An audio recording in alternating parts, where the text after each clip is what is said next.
All right, let me talk to this guy. All right, I made him wait long enough, even though I'm doing this last second, out of nowhere. Okay.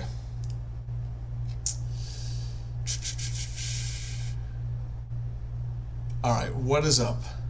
Hey, how's it going? Can you hear me? Yeah, I can hear you. All right, well. good. In the chat, can y'all hear? They can I want to hear make you. sure that these guys can hear. All right, I'm gonna make sure my guys can hear because I got a new setup and okay, good, we can. All right, how's it going? Yeah, I just kind of got thrown into this. They were like, hey, you should debate Dr. Joe Mama, and I was like, I've heard of him, but I don't think I've actually seen him or anything like that. Well, so I kind of got thrown into this just as you did, but I don't really know anything you. about you. I got I got a small synopsis. My synopsis that I have on you is that number one, and I'm going to ask you if these are true or not. Okay, and I'll be completely honest. Well, and I tuned into your stream for like half a second. I think I tuned in when you were talking to Nathan, who is. I fucking love that guy, by the way. He's a gooberhead. But so I already know you're a Trump guy, right? You're a big Trump fan? That is correct. Yeah, because of the flag in the background. So I could have guessed that, right? But who knows? I put some shit in my background sometimes. I put like libertarian stuff in my background all the time and shit. And another thing is I heard that you're an Alex Jones fan. A very big Alex Jones fan. Oh, very big. That's Love awesome. Alex Jones. Okay. What makes you like Alex Jones so much? What's so appealing? Alex Jones is a fucking prophet. I mean, Alex Jones comes out. I mean, he's been telling us for years what the fuck the globalist elitists are going to do, and now they're actually doing it.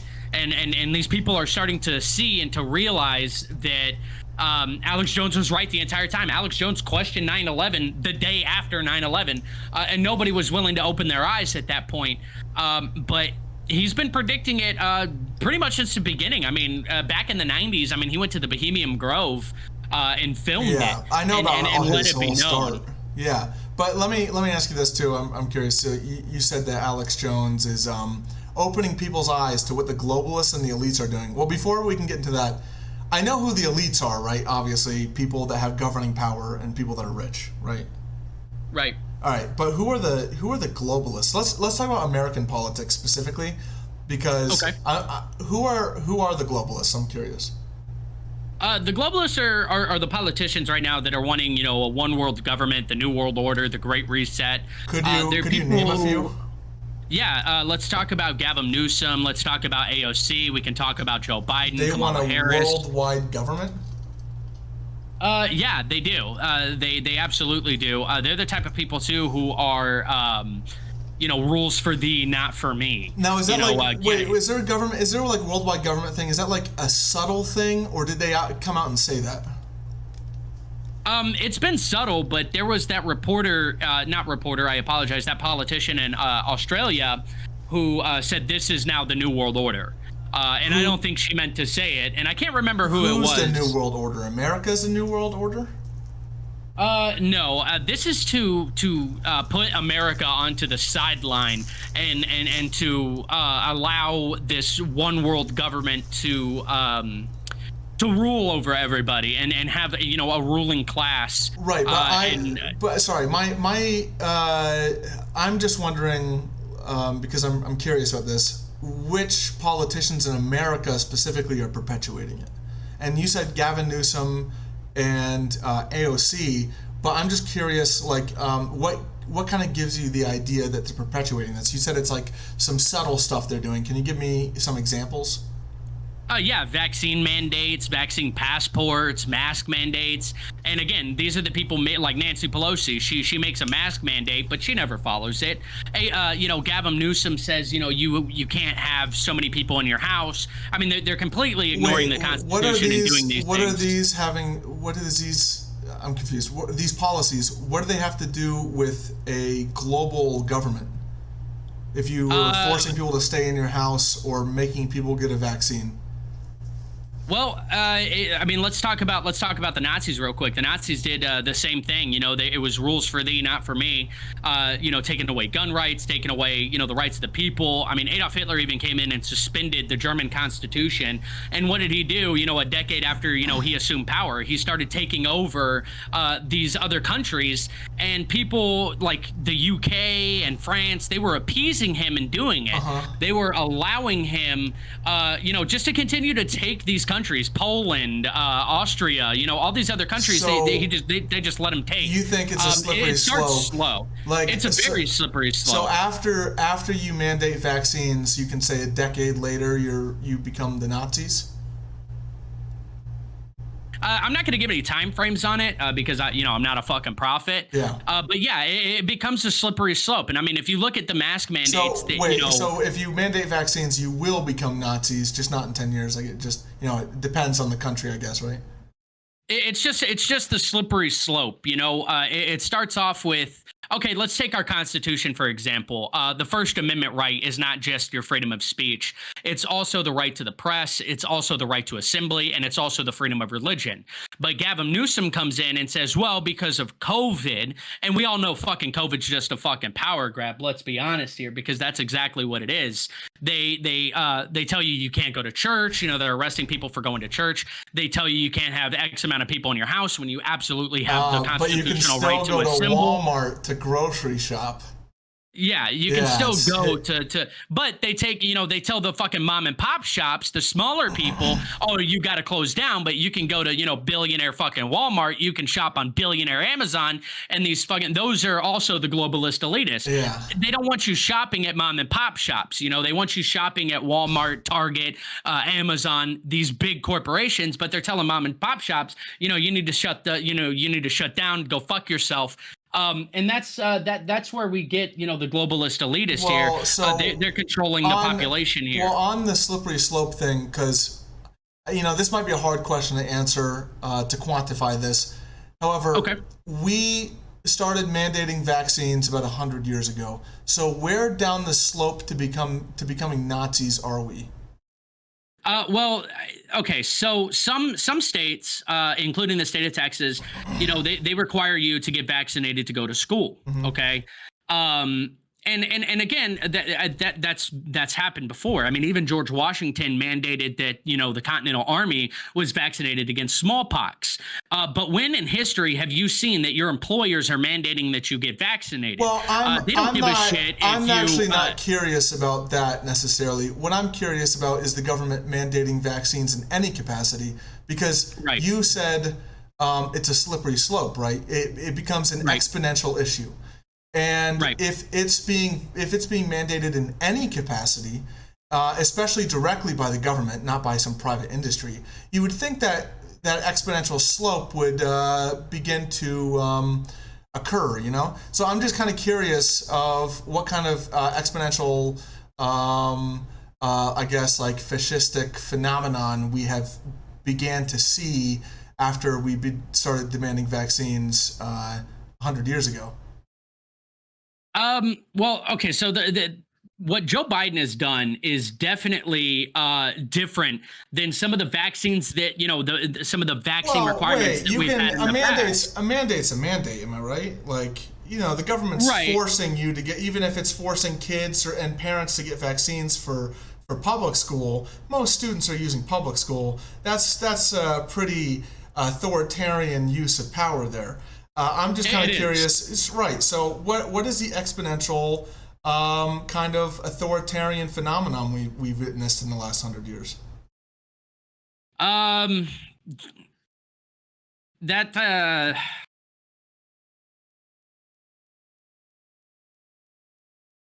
I'm sorry. I'm just kind of like going over like all of these things. I mean, like in the military, you've got vaccine mandates in the military, but you're in the military. You signed up for it. Okay, right, I was in the infantry, so I signed up for that. Yeah, so I'm talking about the vaccine mandates for schools during the Spanish flu and smallpox, or not smallpox, polio and smallpox. Right. So these vaccines too, besides COVID is a very new vaccination as well. And it definitely didn't take as long to create. It took years and decades to develop the polio vaccination. It took years to develop, all these other vaccinations, Right. and all With of a sudden you significantly less scientists and worse technology, to be fair. I mean, that's kind of debated, but Wait, it's debatable that Louis there was Pasteur, less. yeah. Wait, it's debatable that we have more scientists and better technology now than we did in 1914. And It's debatable that we had better scientists. That's for sure. I mean, Louis Pasteur I was didn't a say goddamn better fucking scientists. genius. I said more scientists. I won't qualify. Well, yeah, I mean, you can right, but what Yeah. is quality over quantity? I mean, just because you've got a shit ton of them doesn't make them as smart then either. the quality comes in with the technology, right? Because the technology can make a bad scientist a quality scientist when performing. Right, but how come we don't have a vaccination to HIV yet, or Ebola, or these other that's a good deadly question. diseases? All of a sudden we're caring about only this fucking virus. Like, we're acting like this is the only fucking virus there is on planet Earth right now. It is though. To be fair, really quick, and we can talk about. Well, no, it wasn't like a disagreeing or agreeing with anything you were saying. When I said this is, it was like the beginning of a sentence. But really quick though, we could talk about the pharmaceutical industry's incentive for treatments over cures, right? Like. Right. Because So we could have a discussion about that, right? It's a lost client, right? But now, right, exactly. But then here's this other discussion though. COVID is significantly more. Wow, my brain is not working. It's easier to catch, right? Right. So when I have COVID, or if I have AIDS or HIV. The way I would pass it on to everyone around me, I'd have to have sex with everyone around me. And then they have a chance of getting HIV, right? As long as I ejaculate inside of every single person I had sex with in that local grocery store. Same with Ebola. Well, you wouldn't even have to ejaculate into them. I mean, there it is could pre-cum, become my pre-cum, right? Exactly. Right. So, I mean, there's there's a lot of things. But with COVID, all I have to do is breathe. Right, and the same thing goes with the common cold and the flu. But the common cold and the flu doesn't. We do know. Well, so what are you getting at? Is that COVID is more deadly? I mean, what are you getting at here? I'm saying it's more contagious, and also the flu we have vaccines for already.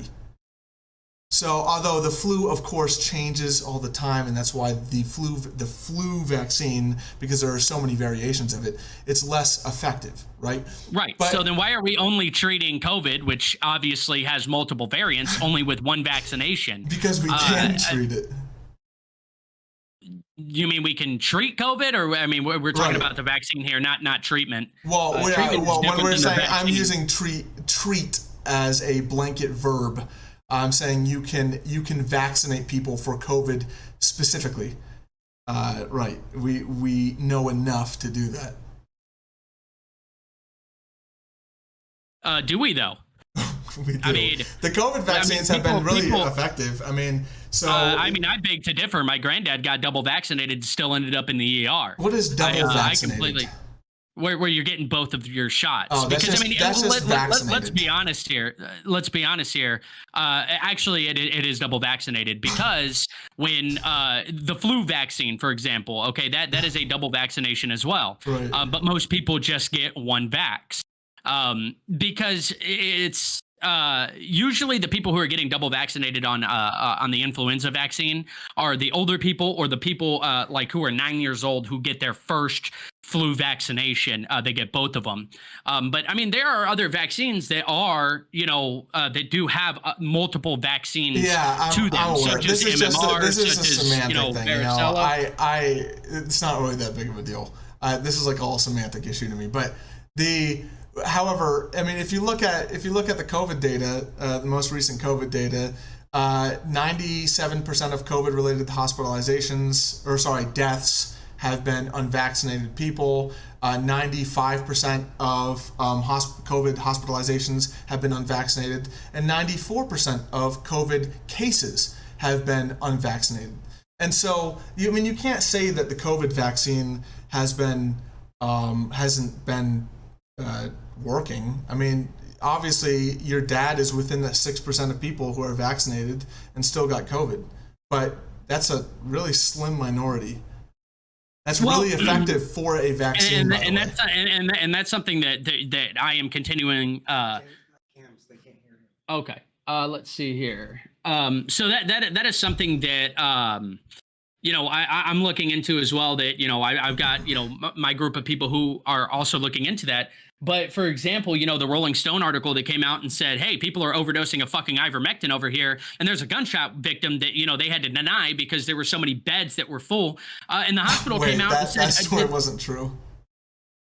No, that story was not true at all. The hospital gunshot actually victim. came out. Yeah. Well, the gunshot victim wasn't true, and neither was overdosing on ivermectin. Right. The hospital came out and said, "Hey, none of this shit is fucking true. There are no people overdosing on ivermectin, and we haven't denied any fucking patients. I did my research, and nobody had been shot in Oklahoma in over a fucking month." So I don't know where the fuck this guy got a gunshot victim here. And then there was another article from ABC, and I actually emailed the hospital myself, and they were saying that a gentleman died of a heart attack because all the ICU beds were taken up from COVID patients. And I emailed them and said, "Hey, are y'all turning away patients due to overcrowdedness of COVID?" And they told me no. I'm confused on what this has to do with the effectiveness of the COVID vaccine, because I agree with you. Well, I'm talking about the American healthcare system does prioritize people with worse health conditions. They're completely lying is what I'm getting at. So you're going to sit there and go, "Oh, well, the CDC or the FDA or these fucking people are saying, oh, it's 95% of people who are dying of COVID are unvaccinated." But you're going to, you want me to believe that. But, yeah. We got stories where they're fucking straight up lying about, people being denied at fucking hospitals because of COVID or whatever, ivermectin overdoses. You expect me to believe it and just eat it up and go, "Oh, yeah, it's fucking biblical truth," when we have stories where it's completely fucking falsified. So again, like I said, I'm doing my research on these people. What data do you trust? I'm confused. What data do I trust is data that I can look at myself and so do the math it's like on stuff it. that you have to collect yourself. Well, of course. I mean, are you going to believe anything that anybody tells you? I mean, what did your parents tell you when you were a kid? Don't believe everything you hear on the TV. Don't believe everything you hear on the fucking internet. But the thing is, you got to be able to look at the data. Like, I went to the CDC.gov and we looked at the data of how many people who have had COVID and how many people have died of COVID, and it's only a 0.018%. That is, that's pretty goddamn on par with the common flu. Sure. And CNN runs an article saying 1 in 500 Americans has died of COVID. That's only a 0.2% chance of death. Yeah, I don't want to I should have told you this beforehand. I don't want to talk for a super long time, so I don't want to spend the whole time talking about COVID. Well, sure. I mean, we can talk about whatever you want. Ask me anything. Well, the next thing was in this little synopsis I got. Well, also because I saw you once again talk with Nathan. You consider yourself pretty savvy in the realm of economics, is that right? I mean, I'm not, a fucking economic expert, but, I know my way around economics. I heard you talking to him about UBI, and I actually have my disagreements with him. Of course, obviously, it's really hard to talk to Nathan about his global ideals because they're just not tangible at all. They're not really realistic. They're a fucking fairy tale. Right. That's what it is. However, it's a fairy tale. We could discuss government spending and UBI and whatnot within American politics. Sure. Or within whatever country you want to, but then it becomes a little more complicated. America is really interesting. It's really isolated in its ability to perform social expenditures. So, sure. I mean, what is your opinion? I guess I'll ask you this. What's your opinion on UBI in general? I think that it benefits those who are not working. It doesn't benefit the working class. And why is that? Because if you're working, you're the one putting into UBI. If you're not working, you're not putting into UBI. I mean, if for example, if you have food stamps, right? If you have food stamps, it's because, either you're not making enough or you're not working at all. But if somebody's actually working, let's say they're a married couple and they're both working and they got $15 an hour jobs, they're not getting the benefit from food stamps. They're the ones paying for food stamps. Ideally, it would be these globalist elites that you were talking about earlier, like the Walton family, who would be Right. paying for the majority of it. Right? The Uh, Walton family alone, just three of them own more than 50% of the bottom half of America in terms of wealth. So they could pay for a giant chunk of it, right? Right, The and I'm not saying that they can't, but let's talk about the 1%. Everybody like AOC is talking about tax the rich. Well, who the fuck is the rich? Who's the one Well, percent? the Do you know how Walton much? family. Well, no, they're not the 1%. They're the 1% of the 1% of the Right, 1%. right. Yeah, I Who is agree. the actual? Who is the 1%? How much money do you have to make a year to become the 1%? Can you answer that for It's me? like 150K or something like that, right? It's like $400,000. Oh, $400,000. That's what it is. I guess Yeah, I 150K think is the it's like top 10%. yeah, I think that's like in the top 10%. But if you're making $400,000 a year, are you even fucking remotely close to the Walton family or Jeff Bezos No, or Bill of Gates? course not, because Fuck no. wealth inequality is enormous in this country. The Gini coefficient of America in 2019 was 0.48, which is fucking insane. The Gini coefficient of South Africa in 2019 was 0.63, and the wealth inequality has only increased beyond that during COVID. And I don't know. We don't have any. The World Bank hasn't produced any data on the new numbers of the Gini coefficient anytime recently. But even in 2019, once you get to the point of like 0.38, you begin to see civil unrests. So say most political economists, and so it's really high in America. And so the top 1% of the 1% do have way more money than the top 1% in general. Right, right. And I agree with you on that. And I do believe, I love capitalism. I think capitalism is a great thing. I do believe it has its flaws. Nothing is perfect. And we do have major issues. I don't think it's a crime for somebody to make $1 billion. Okay. But I do believe that obviously like Jeff Bezos and Mark Zuckerberg and Bill Gates, obviously to me, they're fucking criminals. So you But wouldn't be again, mad if they were taxed more and that tax money paid into UBI then, right? well, here's the thing on that is, why are we going to tax the rich more? Because they're not really give being taxed incentives that much to begin with. Well, here's the fucking problem, and I talked about it with Nathan. Okay, we Yeah. have like I live in the state of Texas. I don't know where you live, but here in the state of Texas, we have a sales tax. Okay, meaning that when I want to go buy something, I have to pay. That's tax on when every I buy. state has that. Not every state does have that. Sorry, Some states 48 have, like, out of 50 states, I believe, have a sales tax. I could be completely wrong about that. Yeah, most states have an actual income tax. So Well, when you go and you get a a lot of job, them have you have both. to pay. And I think that's tyranny. Taxation is we say taxation is theft, and to a certain extent it is. I never gave them permission to fucking tax me. They just take my fucking money. Right, If I just walk up to you and take your fucking money, that's called theft. But the thing is, just like with the sales tax, Texas does not have an income tax. Right. Okay, when I get paid for my job, Texas doesn't take a fucking dime or a cent out of my shit. Yeah. If I want to go and buy something, then I have to pay taxes. But doesn't that benefit everybody? No. Doesn't that? So I think it does, because Texas here's the has the reason second why. largest economy. Texas has the second largest economy in the Well, United States that's behind irrelevant. California. Yeah, and California has the highest I wouldn't call taxation. that irrelevant, because the problem with the left is they think that taxing, you cannot tax a nation into prosperity. Okay, you can't. You can't tax a nation into It's prosperity. not that That's simple. not how it works. It's not that simple. It is that simple. Well, You cannot so- tax a nation into prosperity. It cannot happen, and it's never happened. You can perform social spending into prosperity, and that is not necessarily that's sort of exclusive from taxation in American politics. And I can explain what I mean by that in a second, but really quick, you have what is the I'll try to let you answer this, I guess. There is a large fundamental difference socioeconomically between the philosophy behind an income tax and a sales tax and how it affects people, right? And How do you think an income tax and a sales tax would affect people differently? It's kind of a Well, weird question. with the sales tax, I don't get money taken out of my check, so I have more to spend. Okay. Right. And that's where your That's economy grows when you have more money to spend. But for example, let's talk about the rich. Okay. I actually well, know I a don't few want to rich talk people. about the rich yet because I don't want to get sidetracked from this point. The Well, what I'm saying is that it benefits everybody because right now, Bill Gates and Jeff Bezos, they get tax write-offs, don't they?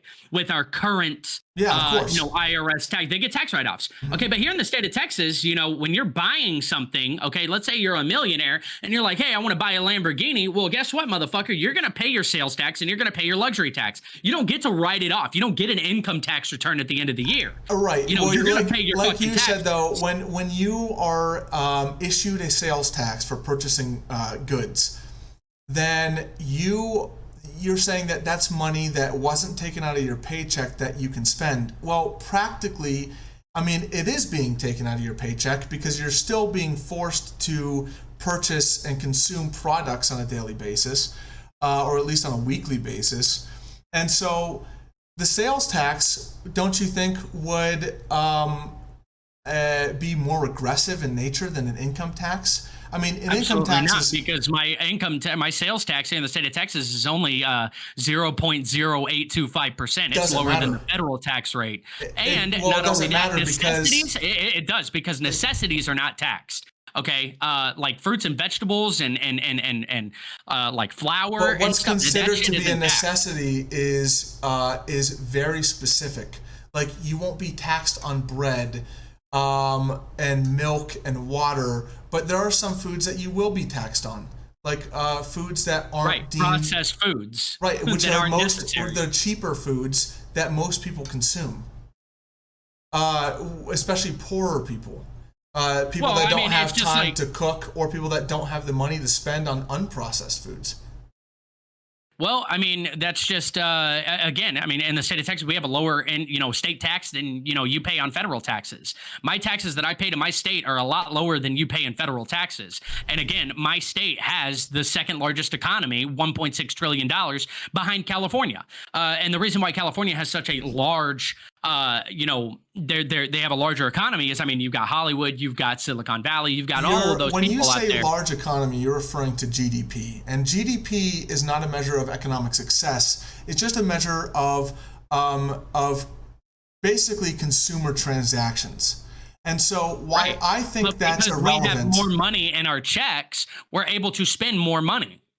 No, I mean, there are things that we could fix here in the state of Texas. That's false. There are things that because we can. let's say how is that false? Yeah, let me explain this. False? If you give me more money, I've got more money to buy shit with. Well, and if you tax me less, false. I've still got more, shit to spend on. I'm trying to explain to you that point itself on its face is not false. What is false is this dichotomy, or I guess this idea that if a state has a high GDP, that means people are making more money on average. However, that's not how GDP works. So let's say we have Wyoming. Let's say Jeff Bezos moves to Wyoming, okay?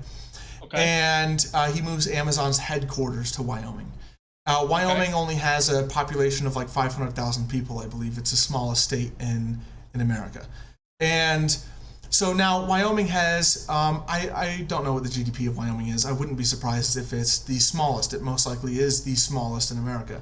Now Jeff Bezos moves there. All the Amazon transactions are being calculated into the GDP. Jeff Bezos's purchases are being calculated into the GDP. Just one dude, right? And we'll say that now people in Wyoming, this is a hypothetical, but now they're all slaves, okay? Everybody in Wyoming, they make $0, all right? And they're slaves to Jeff Bezos, all right? As part of his global elite agenda, and to enslave the state of Wyoming, okay? You can make sense of that how you will. But so now, because of Jeff Bezos's transactions, the GDP is now somewhere in the middle of the country, okay? We'll say like, I don't know, $400 billion or something. And then people look at that and say, wow, their economy is really doing a lot better. Their GDP is so much better. Well, is it? Because no one else besides Jeff Bezos has money. right? Because the only thing that it's calculating is the moving of products. That's why I don't like using GDP as a measure of economic success. Yes, but based on that scenario that you just gave, that means that nobody makes any money. Amazon just raised its minimum wage to $18 an hour. Okay, so that thing is based off of people not making a goddamn dime. Well, GDP. GDP doesn't measure whether or not you make money or not. GDP measures the moving of goods. Right. And the moving of goods means your economy is good. But the moving of goods means that someone is buying and producing stuff. Like I said in the scenario, right? Jeff and Bezos that's how an economy works. Economy works by people buying things and putting the money into into products, and that's why they gave us stimulus checks to stimulate the economy. Okay, but what I'm trying to explain is if one guy is doing all the production and consuming, and no one else is taking a part of that, and say he's spending $400 billion a year in producing and consuming goods, that $400 billion a year is the GDP. And I'm not saying you're wrong, but let me ask you this question. I don't know what state you live in. I live in Colorado. Do you have to pay an income tax? Yeah, but I used to live in Florida though, where there was no income tax. Okay, so you live in a state right now that has an income tax, right? Mm-hmm. Yeah, I live in a city that has an income tax as well. Oh my God, Jesus! 3 income taxes. I live in Denver. You every which way till Jesus. They are fucking you every which way till Sunday, aren't they? To get every penny that you fucking have. Sure, but I get paid a lot more, and I get health care and dental. Well, and whatnot you for say free. that you get paid a lot more, but let's just say that we both make $18 an hour. Okay, I don't live in a city that requires income tax. I'm sorry to cut you off again. This is false because.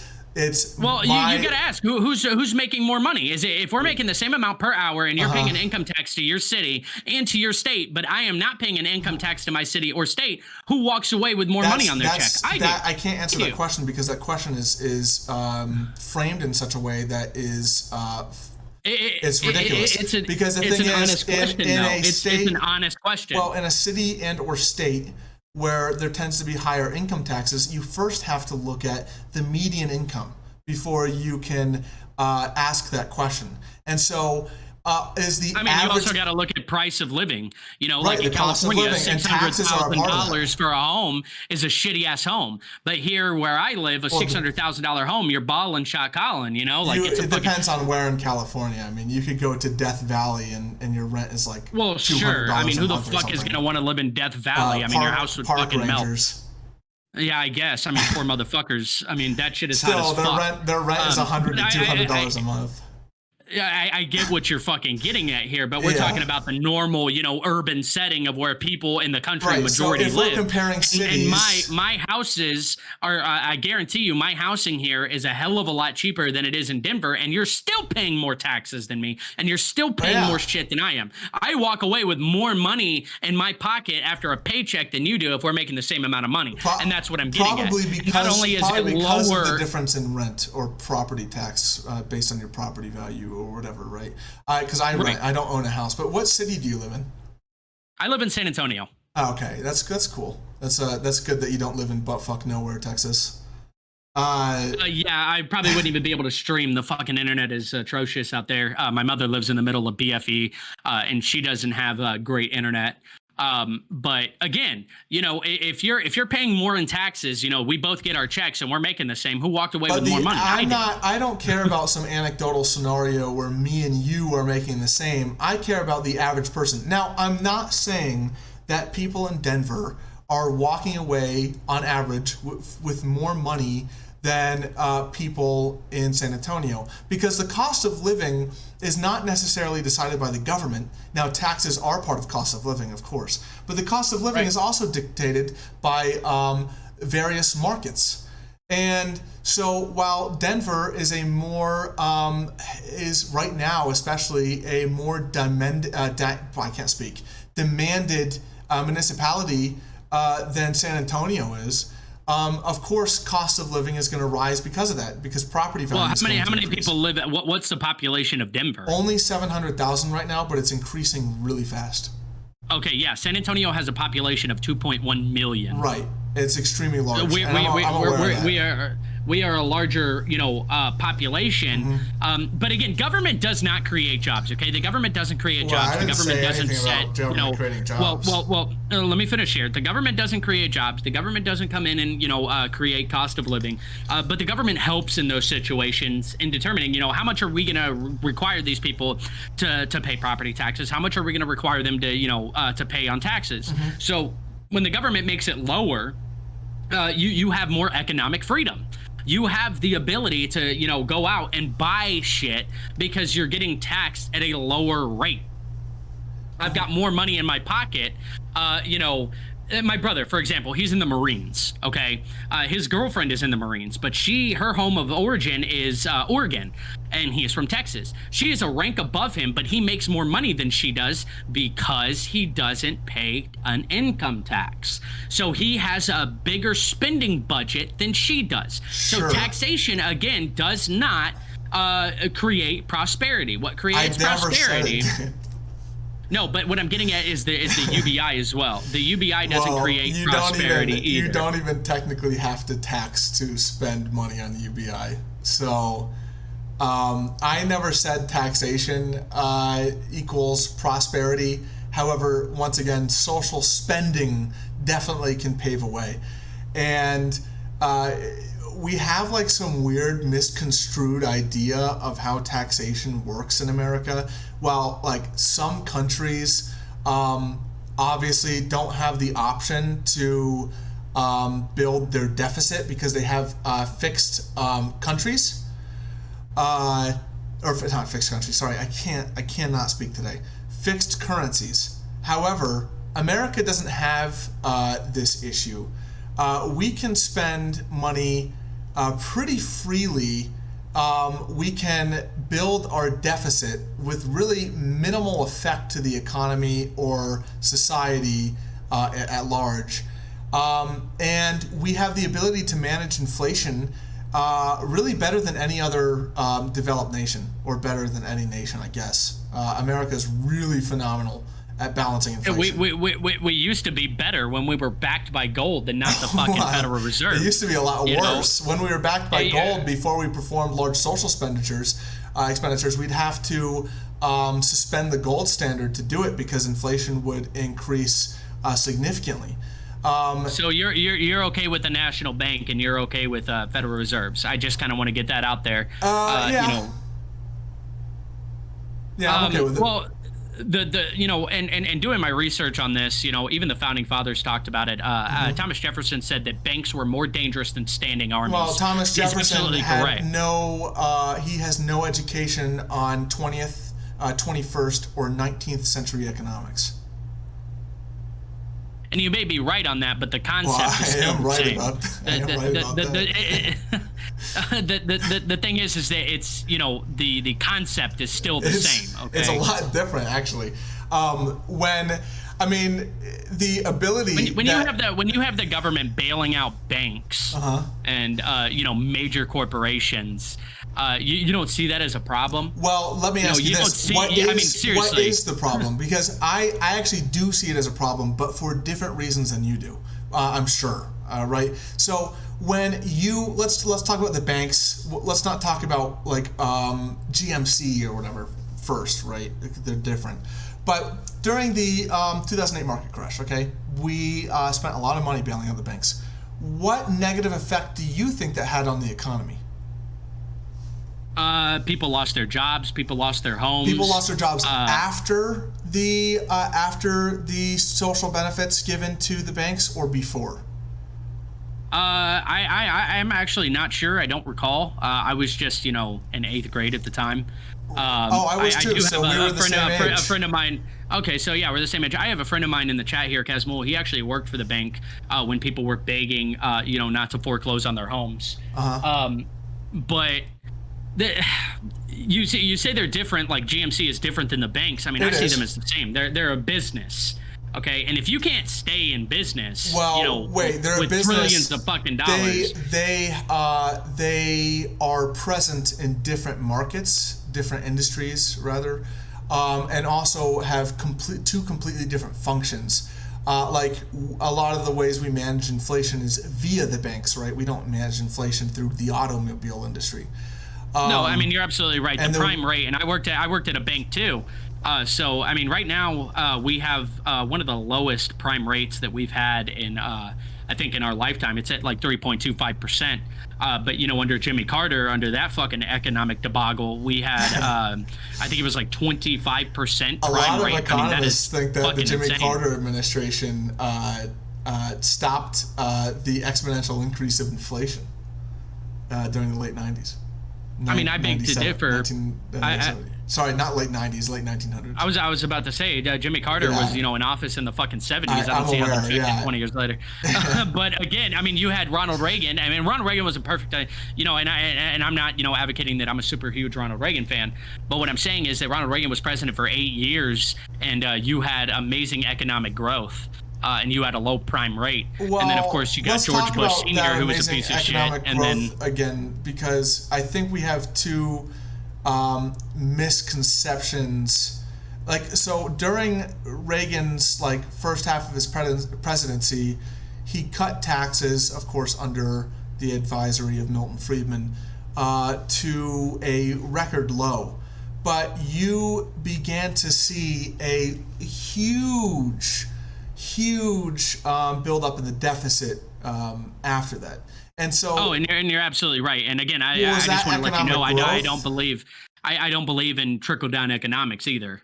Well, I mean that's good because it's false. It's not real. But it's complete bullshit. Is building the deficit, and actually I have a more nuanced answer to this than probably you do. But is building the deficit like that economic growth? No. Do you think that's a good thing? No, I don't think it's a good thing. But again, it's also, you have to spend money to make money. Okay, you can't just fucking make money. Oh, also kind of false. Thin air. Yeah, I mean, but that's why the fiat currency. That's true for us. It's not necessarily true for the government. Well, yes, but you have to take into consideration our fiat currency. Okay, we're just constantly mass producing more fiat currency, Correct. And that's why inflation happens and our fucking dollar becomes even more worthless. It's one of the reasons. There's a ton of reasons. Yeah, I mean, when you print out money, quantitative easing is not a reason why inflation happens, and I can actually explain why. But the thing is okay. Right now, a bar of gold, a troy ounce of gold is like $2,000. Okay, if everybody had a troy ounce of fucking gold, it wouldn't be worth $2,000 because everybody fucking. Wait, so has you're one. saying that currency scarcity is a thing in America? It's not a thing in America. That's the problem. What's the point of the gold excuse or a gold thing then? Because if currency scarcity is not a thing in America, okay, why is cryptocurrency worth more than our dollars? There is a limited supply. That's why, right? And but you can buy minuscule amounts. It's called a Satoshi, which is a minimum amount that you can buy. You can literally buy a Satoshi of Bitcoin with $20 even though it's worth $50,000. Why is it worth $50,000? And why is our dollar bill not equivalent to the Bitcoin? The government decides how much value the U.S. currency has via and you don't see that as a problem. Well, I'm saying that because of that, scarcity is not a thing with a U.S. currency. You'd have to have a fixed currency for that to be a thing. Well, it's not a problem because it's not a thing, because it doesn't exist, it doesn't impact inflation. It doesn't have any impact on buying power. So I'm curious. I mean, I would beg to differ because if inflation goes up, I remember my grandfather, he fought in World War II, and I remember him bitching at my mother one time, a dozen eggs is $1. That's fucking insane. When I was a kid, it was 5 cents. Okay. And, it was inflation. Yeah, I mean, it is inflation, but you also have to take into consideration that, people make a hell of a lot more money than they did in the, now than they do in the 1940s. Okay. But it is inflation. True. If you compare, really rich people do. Yeah. I mean, if you compare and contrast, what was 5 cents actually worth, in today's, money, is 5 cents equivalent to the actual dollar, or is 5 cents equivalent to $20? That's where you get, that's why I have a problem with the government coming in and saying, hey, you know what, we're going to make it worth this much. We can print an unlimited amount. It doesn't matter. If they can print an unlimited amount of money, why in the fuck are we paying taxes? That's a really good moment here. I can actually answer that too. Give me just a moment here. Yeah. This is an interesting conversation. I'm glad that I'm not being screamed at by most individuals that I talk to that are are they on their way home right now? Beliefs. Yes. Okay. When she gets there, I'll go. Okay, I apologize. You're gonna have to repeat that. I was talking to my buddy Excrement. Yeah, what was I gonna say? The last thing. Oh, why are we paying taxes? So why are we paying taxes currently? Is because currently most economists and U.S. government officials believe, the kind of Margaret Thatcher idea that you only can spend as much as you have collected revenue for. And now I know we borrow money. That's why the deficit increases, of course. That's why we go further into debt, because we borrow money to then spend. However, the taxation in the future, if we were to perform quantitative easing unchecked, taxation would be for the purpose to balance inflation. And so there would still be a purpose of taxation. It wouldn't be to collect revenue, however, it would be to make sure that we don't have a demand pull inflation curve or something, And so but I mean that's also going into we're talking again, I mean, if they're just able to print money, we're being taxed for fucking no reason other than inflation. But that's because we do not have a currency that is we have an unlimited amount. If we have an unlimited amount, it's just a fucking made up number that somebody made up and goes, this is how much money that we have. Yeah. And it's all bullshit. It's still stable. That's why cryptocurrency is better than our fiat currency. Well, so let me ask you this. Because it has that limited amount. I believe there's only like a couple million Bitcoin out there, and that's why it's worth $50,000. But we cannot invest in fiat currency because, it's gonna be worth the same. A dollar will always be worth fucking dollar. You invest in fiat currency every day. You spend your time to work. Well, sure, but do you see the problem though? Do you see why it's a problem as to why my dollar bill is going to be the same amount as? I mean, right now inflation is up 5%. Okay, if you haven't gotten a raise by your employer, you're making less than you originally were. Correct, but most people are getting raises. It's why you should, put your money into a savings account, because if you just leave your money out, let's say on top of your closet, it has gained no interest. As a matter of fact, with inflation, it's lost value. Sorry, hold on. Give me 1 second. Stuart Lacey, cryptocurrency would not be considered a fiat currency because its value is dictated based off of its transactions and its scarcity, and so it is not a. It also has to do with its physicalness, like fiat currency. I can have physical fiat currency. I mean, again, there's more to it, and you're explaining that.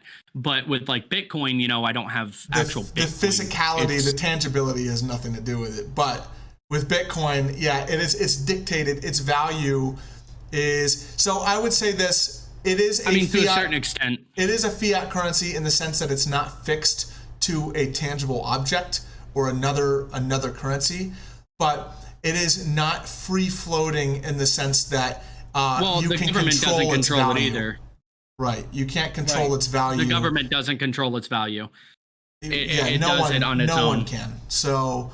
Well, I mean, they do. I mean, it's really the people who control the value of the cryptocurrencies are generally the miners. How much energy and money they're putting into mining. When I say it's controlled, it's not like controlled by one unitarian decision. It's controlled by, of course, any currency's value is controlled by many factors. But really, really quick, could you explain to me then how quantitative easing affects inflation?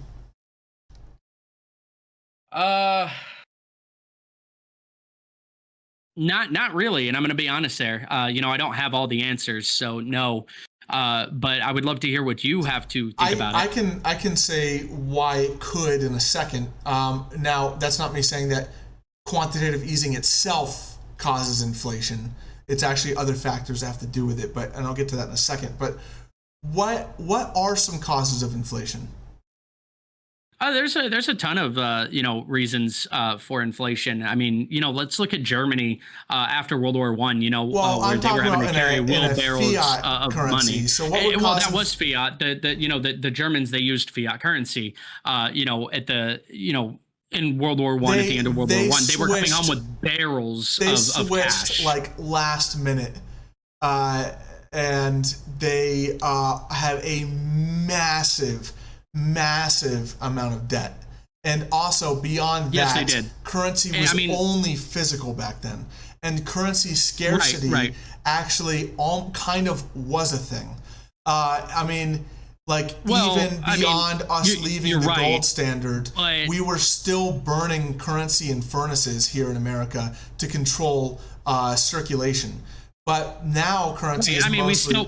we still do that now. I mean, again, I worked at a bank. I can tell you, when we've got damaged money or old money, I mean, we get rid of it. We give it back to the Federal Reserve. But that doesn't matter. But that doesn't matter then anymore, because at that point, right now, currency scarcity doesn't exist at all in America.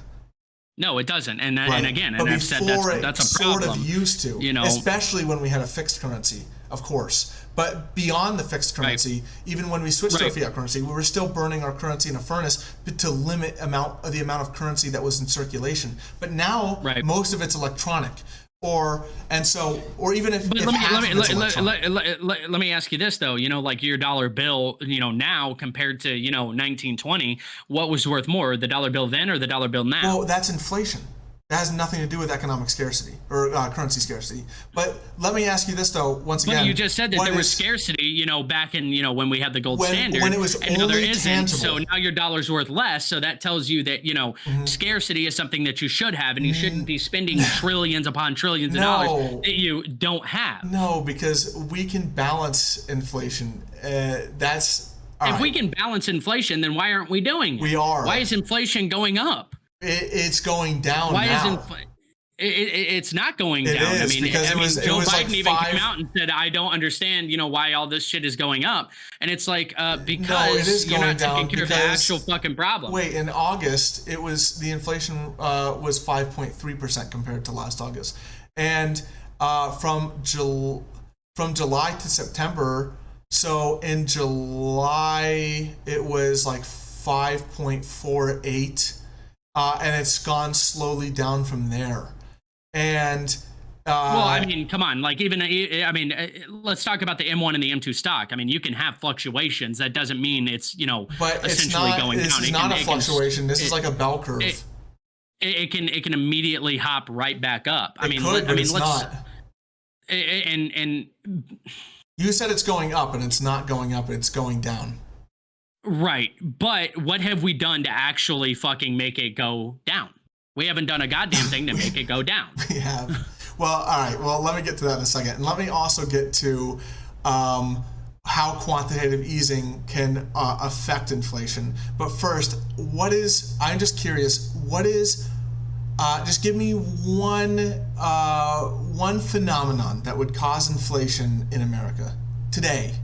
Because our economy today is significantly different than our economy in the past and that of other countries. Of course it is, and it's always changing too. But one thing that causes that, especially right now, I mean, we've got the unemployment extremely high as well. I mean, you've got unemployment extremely high. But why does that affect inflation? Why does that affect inflation? Yeah, why does it affect inflation? When you have less people putting back into the economy, it fucks the economy. But why? If nobody's putting into the economy, I mean, how are you expecting the economy to get better when nobody's even participating in the economy? I guess I should ask this first. And also, Coded Dude, no, inflation is not still going up, and not just by 1% the normal. I mean, what is normal inflation? Generally, we have an inflation rate between 2 to 3%, but in January of 2020, I think it was like 1.4%, right? Our inflation rate was extremely low in the end of 2019 and 2020. But really quick, so Based Bastard, do you know what inflation is? And the inflation rate right now is actually at 5.3%. That's what I said. Okay, you said that. Okay. Yes. Yeah. But Inflation is when it devalues the money that the fiat currency. No, it's that's devaluating. actually the first issue with understanding inflation. It's not actually the devaluing of currency. Now, if you look it up on like Google, it'll probably give you that as like the second definition, or give you that in like the second half of the definition or something. But what inflation truly is the devaluing of currency is a symptom of the increase in prices in a given industry. And so the way we measure... but I mean, you couldn't just say that, because it's also, what was your dollar bill? What was your dollar worth beforehand? Well, why are you saying worth? It's not just... You're saying you're using the word spiking. worth because you're saying, what can I buy with a dollar bill today? Then you're right. What can I buy with the dollar bill that I can't buy with the dollar bill tomorrow? And okay, that so is, I get where you're coming from. I know it sounds stupid and facetious, but that's why prices go up, though. That's why prices go up. No, it doesn't go up because of the devaluing of the dollar. The dollar's devalued because prices go up. That's how that works. And so, see, that's why, it's part of the reason why it's extremely important to understand that very fundamental core thing about inflation, because it's the right, like Coded Dude says in my chat, it's the reduction of the purchasing power that reduces the value of your currency. You're not able to buy as many things with the same currency as you were yesterday, and so understanding that helps you understand I'm agreeing inflation. with that. I'm agreeing with that to a certain extent too, but I mean, it goes both ways. I mean, this isn't just a one-way street. It is a one-way street. Why are the prices being, why Let me why ask do they you this: rise? what causes a currency to be devalued then, before prices go up? There are a number of things that can cause. Just name one. Let's talk about again, I mean, we're disagreeing here, but I agree with constantly printing money. If you constantly print money, it's supply and demand. If you've got too much of something, it's going to be worth. So let me say this. I'm sorry, wait, I have to cut you off really quick, because you said printing money. If I have a shit ton of items. Hold on. I don't want to go off from this very specific thing you just said. So onto a tangent. Okay. You said that there is no currency scarcity in America. If printing money, how is printing money devaluing currency if there is no currency scarcity? So how is there? Ask the question again. You're saying you agreed with me earlier. There's no currency scarcity in America. Right. How is quantitative easing causing the devalue of the American currency if there is no scarcity? Because it has to be paid back with interest. I mean, that's what the Federal Reserve does. They give out the money to the banks. The banks give out the money to you. You pay the interest to the bank, and the bank pays the interest to the Federal Reserve. It's a never-ending debt cycle. So when you say, is debt a good thing? No, it's not a good thing, because it's a debt that we can never pay off. Interest? What is the point of that interest? To make money. To make money for what? But to make money to give out loans, to make money to keep the economy going. But the thing is, it's like with the Federal Reserve. To do what? You got to go a little bit further. To do what? What is the point? To have interest? To balance the point inflation. Of interest? Okay, so let's say it is to balance inflation. I don't think it's doing a very good job. That's why the Fed has the ability to change something interest that rates. I think that, and I think that's something you can agree with me on. I don't agree with raising the minimum wage to $15 an hour immediately. I feel like that would fuck a lot of shit up. But we haven't raised the minimum wage since like the early 2000s. Mm-hmm. Bush was the last president to do that. Yep. So what does that tell you? I don't know. I mean, that tells you that that we're just how am I going to put this? We're assuming more debt with the population still making the same as they were 20 years ago. Agreed. That's actually, it's not the debt that's an issue. It's the issue that inflation has increased. The debt is an issue because you have to pay it. That's where it becomes an issue. No, you have to pay it. If you get a mortgage, you've got to pay the interest to the bank. Whatever the bank says is the fucking interest is what you got to pay. But when you get a car, you got to pay the interest that they say that you're going to pay. Yeah. And who are they paying back? They're paying back the Federal Reserve. It's a never-ending debt cycle. So when people say, can we get out of debt in America? Fuck no. There's no way. It's a never-ending fucking cycle. It's circulating, circular thinking. U.S. economists, well, I guess any economist in any developed country would understand that the debt is never going to be paid off. In fact, actually, this is going to be a mind blower. But the debt is actually healthy. It's actually good for a developed economy to have debt. Permanent debt. And I mean, I agree that it's, a good thing to have debt because I've said it before, to make money, you have to spend money. Oh, okay. Then there you go. You understand that. It gives you debt. But when you are in crippling fucking debt, what is the American debt right now? Last time I remember it being like $21 trillion or some shit. There's not even 21 trillion American dollars. It doesn't exist. So it's physically not there. It's like you owe so much money that doesn't even exist. You're comparing this to like some household debt or something like. Well, of course I am, because I'm paying the fucking taxes to pay this debt off. All right. Well, I want to get back to the inflation thing really quick. So, I hope I've kind of made it clear maybe that the devaluing of U.S. currency is just not a thing that happens before the right now, today. I'm saying like in today's economy, does not happen before the increase in price in goods. And so I'm just asking once again, just name one. Well, you said quantitative easing causes inflation. I'll answer this. Okay. So the reason why you might think that quantitative easing causes inflation, reason number one, because every textbook in your high school economy class says it does. All right, that's false. Okay, that's been dispelled time and time again by every modern economist.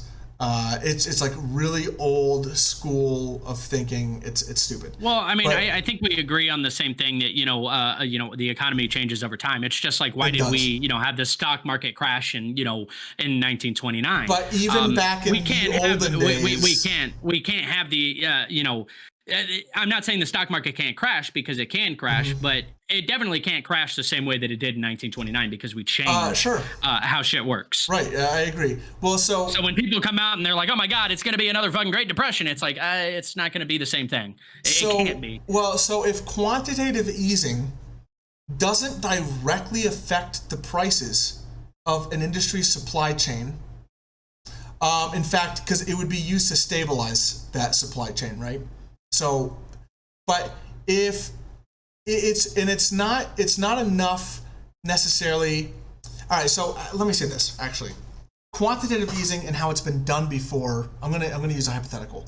If we now use quantitative easing to increase significantly the price or the amount of money each American has, each consumer has, I should say that, then you would get inflation from something I mentioned a little earlier, which is a demand pull inflation, where demand goes up significantly higher than the private sector or the rest of the economy cannot meet. They can't obtain it. Right. They cannot supply enough. Supply and demand. And so then they increase their prices.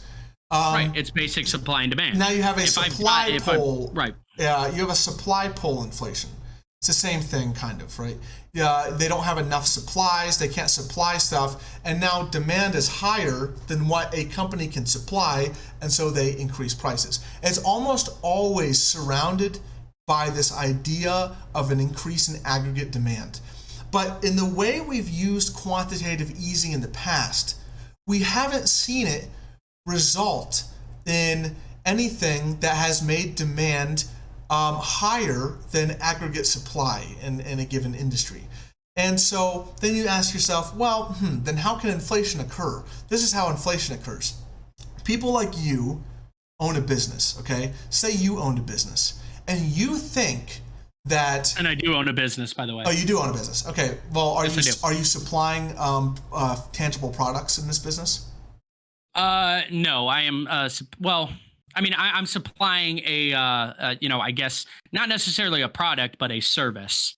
Okay, well, now I'm mostly speaking of people that are supplying products. Okay, it also has to do with services too, because It tends to be pretty aggregate. But so let me say this: you own a business. You're I don't know. You sell buckets, okay?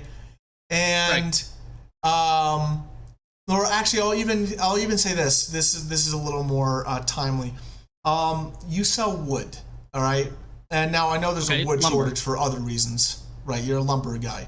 And I know there's a wood shortage for other reasons, but let's say there's not a wood shortage. Let's say, everything's going smooth. Now the government decides to spend a bunch of money on GMC's failing and like it did in the past. Again, damn GMC, fuck you, or Ford is failing. Ford stopped making their Ford Mustang, and now they're only focusing on electric vehicles, and it made their company plummet. All right. Okay. So now the government spends $1.5 trillion to bail out Ford, and people like you now go, well, damn. The government just spent a shitload of money. They just printed a lot of money. That's going to make inflation go up. Well, wow, I don't want inflation to infect my business before it happens, right? So I'm going to start raising prices. Well, you're a wood guy, okay? So you start raising prices, and all the people in your supply chain are now going, damn, now the price of wood just went up. I need to increase all my prices on everything that has to do with wood, but I don't want to increase my prices on everything that has to do with wood too much, because then people won't buy it as much. So I just need to increase prices on everything else to offset that loss, right? So I'll take a little bit of a loss on the wood, but I'll gain a lot more on the other products to make up for that offset. Now, here's where it gets really weird, is other people, say like Walmart, they don't need your wood, okay? They don't need it. You're not part of their supply chain. And the economists within Walmart go, listen, this is a bunch of baloney. We know inflation's not going to go up naturally, right? But a bunch of other people are going to start increasing their prices. So we have an opportunity to now increase our prices to compete in a realistic manner. And we can get away with it because, as our slogan goes or something, Walmart's thing is like, we're always a penny cheaper than everyone else. So everyone else increases their prices by $1. We just need to increase it by 99 cents. We make a massive profit, right? And that's how inflation occurs in quantitative easing. It's not a natural occurrence. John Rockefeller did. John Rockefeller did the same thing. He came together with a bunch of other businessmen, and they, came up. And there's that law, and I can't remember the exact law it was, but there's a certain amount that you have to charge, and you can't go over, and you can't really go under. But John D. Rockefeller met with all these businessmen, and he was like, "Hey, let's talk about the trains, and transporting our goods." Right. With Carnegie specifically. Right. And they were like, "Hey, we're gonna." Right. And they were like, hey, you know what? We're going to charge only $15 to ship everything. Right. I'm just throwing a fucking number out there. And then John D. Rockefeller was like, yeah, I think that's a great idea. They end the fucking meeting. And then John D. Rockefeller comes up and goes, hey, I'm going to charge 13. Sure, but that's it's undercutting. I mean, and that's business. I mean, well, and that's good business. I'm not talking about the undercutting thing. I'm talking about the option, because Walmart always wants to undercut everybody just by a little bit, right? But I'm talking about their option. They can still undercut people and still increase prices, and inflation hasn't naturally occurred. It's like a self-fulfilling prophecy. A really, really good example of this is when there was a software ransomware attack on that pipeline in the west coast of America, or west-ish of America. I don't remember what pipeline it is, okay? In May. Right. And everyone thought that gas production plummeted. And, well, not the prices yet, because prices hadn't changed. And neither did gas production. Everybody was thinking that, all the prices are going to go up, and there's a shortage. And, that's inflation. Everybody needs to buy gas. Right. That's self-inflation. That is again, a supply and demand. I mean, some of these stores were practically running out of gas. Well, let me ask you this then. They didn't fucking have any. So let me ask you this. Did that ransomware attack cause inflation? Temporary inflation. No. People's stupidity caused inflation. That's what I'm saying. Like it was self-caused. It was self-caused. People did it to themselves. There wasn't a gas shortage. They still had gas. I mean, where I am in San Antonio, we had gas. No, they didn't. I'm shocked they didn't. Change afterwards. When I was in Hurricane Harvey, I was with the National Guard in Hurricane Harvey. People were price gouging. It's not necessarily inflation. There's a difference between inflation and price gouging. Of course. And price gouging is illegal. I mean, I went to a store, with some of my buddies, and they were trying to charge $18 for a case of water. Yeah. And we were like, if you don't fucking take that down, and we were working with the ATF, we were working with a bunch of different people. But we told them, if you don't take this down, we're going to bring them in here and we're going to shut your shit down because this is illegal. You can't be fucking doing this. Just like at the beginning of COVID, that guy bought all those fucking hand sanitizers and was charging like $30 a bottle. Yeah, of course. There's a difference between price gouging and inflation. But yes, inflation, like, okay, let's take, for example, the AMC and the Dogecoin stock, okay? We did that collectively as a community to get that done. It's just one of my buddies in the military asked me. Wait, stock is not necessarily inflation because it's not the increase in price of goods. You're just increasing the price of a single stock. But it's not an industry that's being affected. What I'm getting at, though, is that we were able to do that, okay? And inflation can, be the same thing. Yeah. And, it was just like one of my buddies in the military asked me, he said, what's trashy if you're poor and classy if you're rich? Manipulating the fucking stock market. And True. we had Robin Hood, okay, and Robin Hood is supposed to be for the common man. He's supposed to be for the man that doesn't make millions of dollars. He's not a fucking hedge fund manager. And they were like, no, you can't buy Doge and you can't buy AMC. And why not? Yeah. Oh, and they came up with all this bullshit fucking excuses. But yeah, people do, like, when we had Hurricane Harvey here in San Antonio, they were like, oh my God, there's a gas shortage. And we're like, whoa, no, there's not. But everybody was acting like it was. I mean, they were filling up fucking giant, trash bins of fucking gas because they thought there was a shortage. And it's like, there is no shortage. You're creating one by buying all of that gas. And exactly. So let me ask you really quick. So if that ransomware attack never made it to the news, if nobody knew about it, you would agree that no inflation would have happened. Absolutely. So now let me ask you this. If there's a quantitative easing expenditure on a particular industry or business and it never makes it to the news, nobody knows about it, would it cause inflation? No. So then quantitative easing does not cause inflation. I mean, let's talk. Okay. So I'm going to have to wrap this up. But sure, and we should talk tomorrow. If you're willing to, get on tomorrow with me, that would be great. I don't know about tomorrow because I kind of do want to have like some chill time where I don't talk about politics as much because that's pretty much all I do. Sure. But I have I love politics. Don't get me wrong. Like I have my degree in politics and like political economics and stuff.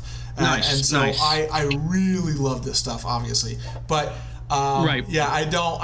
Anyway, I don't want to talk about all the time. I'll answer that for you. Mm-hmm. The government comes in and they also set their prices. Okay, they can dictate that as well. But also businesses, like Walmart and Target and all these other big chain corporations, they come in and they set their prices. So it's not just people causing inflation themselves. It's also there's a whole shit ton of aspects of why inflation happens. You go to the store and you see you've got a Snickers bar for $1.25 and you're like, oh, okay, great. The next day you come in and you're like, wait a minute, why is it $1.75 now?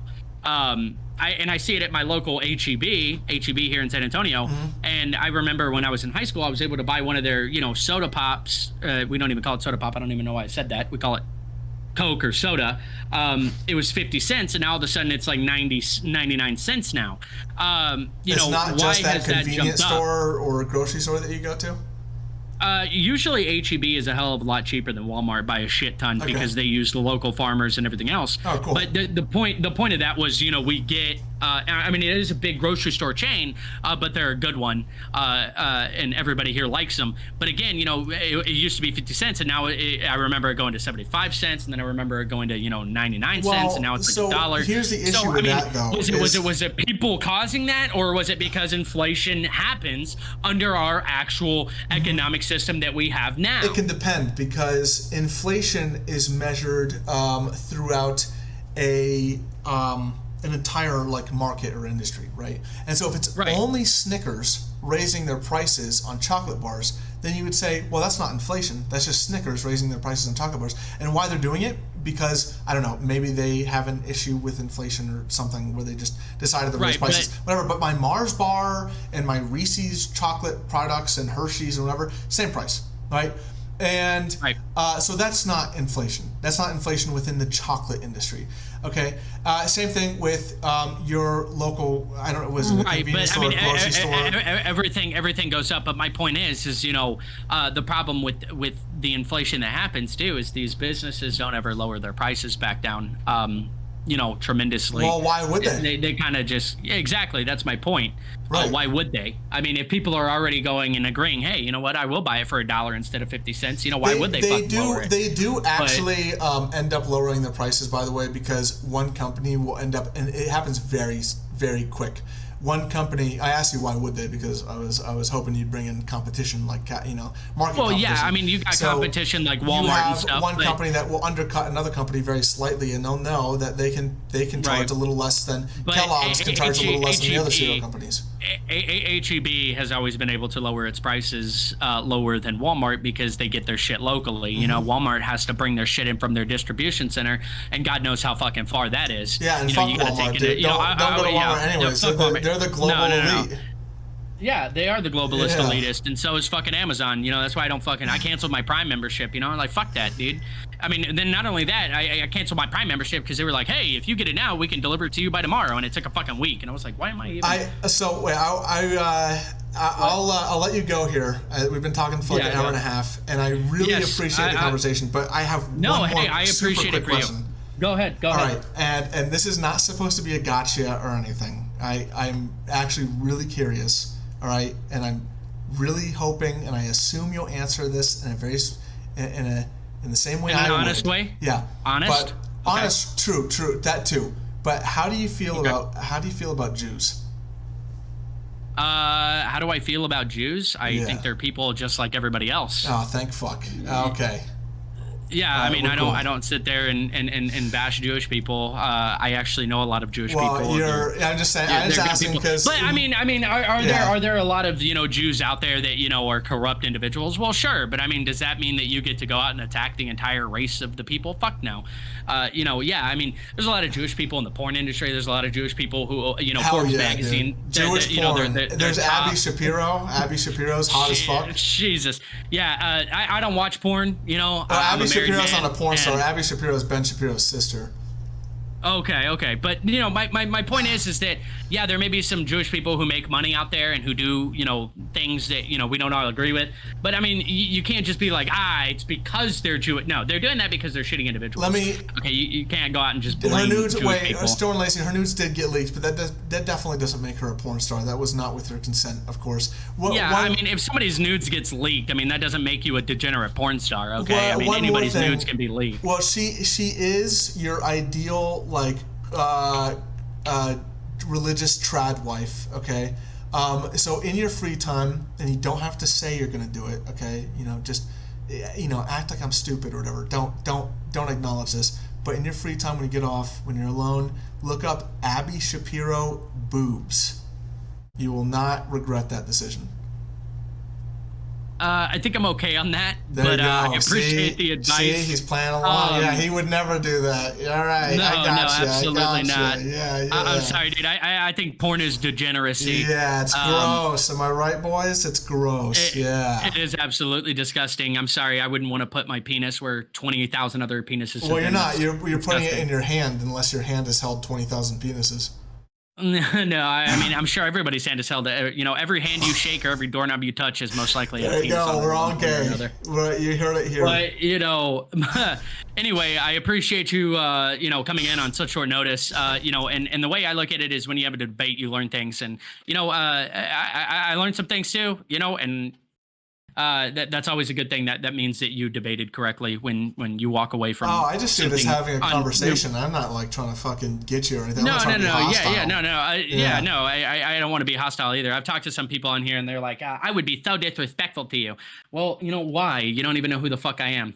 I'm not going to just be disrespectful. I hate to ask. This seriously is the last question. Okay, I hate to ask this. I did hear that you would destroy anyone in a debate and obliterate every single person that debates you. I was talking about like No, no, no, no. And what I was talking Oh, about when I okay. said that was what I was talking about when I said that was the people who there was somebody who me and Extraman were watching yesterday, and I was like, we should debate, and he was like, no, I don't debate. Oh, Well, okay. when Yeah, somebody yeah. tells you they're not going to debate, you're going to destroy them. They That's don't why they like don't want to their, yeah, fucking they don't debate like you. to have their ideas challenged. Yeah, that's Yeah. different. You know, am I going to destroy somebody, you know, every single time I have a debate? No, not at all. But am I going to destroy people who are like, I'm not going to debate you? Oh, Yeah, it's because I they was just don't kind like of to have their curious of what your thought process was like leaving this conversation. Well, I Like, think that, you know, I could do way more research on, you know, economic, and, you know, I'm well, glad that I I'm actually not had a asking you debate with to somebody wait. I'm who's. sorry. I'm not asking you No, to no, no, open no, up or no, no. anything. You can if you want to, but I want to. You know, I okay. want to. I want to. You know, I should learn more. You know, myself. Yeah. I mean, I think I've got a pretty good grasp on, you know, economics. We didn't really get to talk too much about UBI, Mhm. but again, when it comes down to actually not just debating economics, but policy and politics, I think I'm pretty well versed in that area because we didn't really get to talk too much about politics. Yeah, We I talked mean, more about economics. we could definitely talk about that in the future. The whole point of the only reason we got caught up on this inflation thing is because it's a very fundamental conversation that you need to have another conversation about social spending to get into these bigger like social expenditure policies, right? Like UBI is a massive cost. Healthcare, massive cost. College, Right, massive cost. and I think there's a lot of things, you know, other than, you know, economics that goes into that. I think there's a lot of policy as well. But Mhm. someone in your chat, our artificial person, strange loving guns but hating sex. Who said I hated sex? I said I have a wife. I've got 2 kids. I love sex with my wife. He just hates watching sex. No, I just I don't engage in degeneracy. I think it's degenerate to do so. But again, that's my personal belief. I don't think that, you know, Yeah. nobody, if somebody wants to watch porn, hey, have at it, you know. But me personally, that's, you know, not my cup of tea. But, you know, yes, I do love guns. I'm in the state of Texas. I mean, who the fuck here doesn't love guns? All right, don't listen. Don't pay attention to my chat. They're rude. Okay, they're a Hey, it's bunch of all right to meanies. be rude. They're It's all meanies. right to be rude. I have to tell my chat all the time not to be fucking rude. You know, because people can get hostile, man. It's like be nice, just be nice. But no, I appreciate you being on, especially on short notice. You know, you kind of you did open my eyes as to, hey, you know what, you need to focus more on, you know, economics and do more research on it, and that, you know, that's something that, you know, I need to do and I will do. But again, you know, we didn't really get to talk politics and, you know, why Donald Trump was one of the greatest presidents in modern history. But you know, maybe we can do that sometime soon. He definitely produced the best memes. That's for sure. He absolutely did produce some of the best memes. Yeah. But you know, the media also came in and made him more orange than he actually is. Oh, is that a thing? Yeah, they actually made him more orange. When you saw him like on CNN, they made him more orange than he actually was. Oh fuck! I thought I was just like having an aneurysm or something. I know. I would see him sometimes, and I'm like, dude, there's no fucking way he's that orange. And it really was the media making him that orange. Good for the media, dude. That's good. I'm I glad. guess. We should make, I mean, if we you're should gonna make fucking everybody more produce- orange. I mean, It's a if you're good just color. gonna produce false shit, I mean, I guess. I but, say we make people purple. All right. Well, anywho, yeah, I yeah. enjoyed talking to you. You were really nice. You're really cool, and I don't get to meet you're a lot nice, of you're cool Alex too. Jones fans. So Yeah, I mean, I don't know. Are you an Alex Jones fan? Last question before you know we. I like Alex Jones for way different reasons. Okay, you like Alex Jones for different reasons. Okay, all right. Well, I appreciate you. Yeah, Alex Jones is a national treasure. I honestly don't know why. Yeah, I mean, you agree. I don't know why we don't put him on Mount Rushmore, but you know. True. Hey. Just replace everybody else. Replace all the other heads with just one big. Yeah, dude. Fuck everybody else on Mount Rushmore. One Let's just make giant Alex like Jones. horizontal portrait of him like laying down. Yeah, With his I mean, I stomach do. out. I love Alex Jones and I love his memes. Like when he was talking to Joe Rogan and he was like, I'm gonna be completely honest. I'm kind of retarded. I mean, he is fucking great. I love Alex Jones, and I guess we do love him for different reasons. But I'm gonna let you go. You know, you're on my Discord. You're one of my friends. Message me anytime. Yeah, you know, of course. that you're like, hey, let's talk about this. You know, I can definitely get more well versed in you know, economics. I have a basis of it. You know, and it seems that you know way more than I do, and I'm not gonna lie, because I don't like I don't like people lying to me, and I don't like Oh, to neither lie do I. either. I don't like people You lying know, to me either. I mean, Yeah. honestly, you knew more than I did, and you know what? It's good to see somebody actually, know what the fuck they're talking about. Because in Hey, my you know opinion, what? I appreciate that a Nathaniel, lot. Nathaniel was talking about it, and he talked Yeah. about UBI and how he wanted to do it, and I was like, dude, that's just you're talking about an income tax return. He was like, yeah, we can give somebody like $10,000 at the end of the year, and I was like, dude, that's a fucking income tax. They do that Well, now. he's I wouldn't call an income tax a UBI. Nathan's sweet. He's just dumb. I guess that's a good way to put it. Yeah. But I mean, in my opinion, he's kind of also a pedophile. He believing is. that All right, 14-year-olds there you can give. go. Yeah, I didn't want to bring that up because I didn't know if you knew that or not. But Yeah, I didn't want to be rude about it, but I mean, no, it's he's just a like, pedophile. dude, 14-year-olds I call it to him to his face all the time. There we go. Hey, that's something that we agree on. Yeah. Yeah, you cannot be 14 years old giving consensual sex. It just doesn't. Hey, you can't do it. I'm glad that we're ending on such a positive and bittersweet note. I think so too. But again, you've got my Discord. Message me anytime. You're like, hey, you know what? Let's talk about why Donald Trump was one of the greatest presidents in modern history, and let's talk about why Donald Trump was the best friend to the Middle East. Whatever. Message me about whatever the hell you want to talk about. Message me about how you think Donald Trump was the worst fucking human being on the planet. I don't really care. I'll definitely message you about the degeneracy thing too. Yeah, talk to me about degeneracy. Let's talk about that, because pedophilia is also degeneracy. Oh, I mean, yeah, but all right. Well, anyways, all right. We'll cut this goodbye thing short. Yeah, see you later. Yeah, take care. That was a fun conversation. You know what? That was I didn't have any expectations going into it, and it superseded any sort of expectation I would have. Most people I talk to, and I'm sure he has the same experience. They scream at you, and I mean, you guys have watched me talk to people in the past. So, and with a dunk on Nathan, yeah, exactly. So that is solid, and we both agreed on the same kind of dunk. And the economics part was interesting. Bizarre concept of morality. Yeah, I like I said, I like. I mean, you guys already know this too. I love talking about economic stuff, and inflation and the debt is one of my favorite things to talk about, because so many people have such deep misconceptions of it. So I'm curious what he thinks the concept. Yeah. I didn't want to get into that, right? I didn't want to get into a deeper conversation, but I definitely want to get into that conversation about degeneracy in the future. So that's something that I am personally interested in. You know what? Yeah, I like those kind of conversations too. I don't usually like those kind of conversations. I don't usually like those like subjective moral conversations. They're kind of like goofy to me.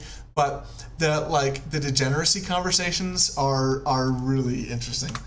I'm gonna look up a PragerU video before I get off, and I'll watch like a 5-minute short PragerU video or something before I get off, because that's always so fun.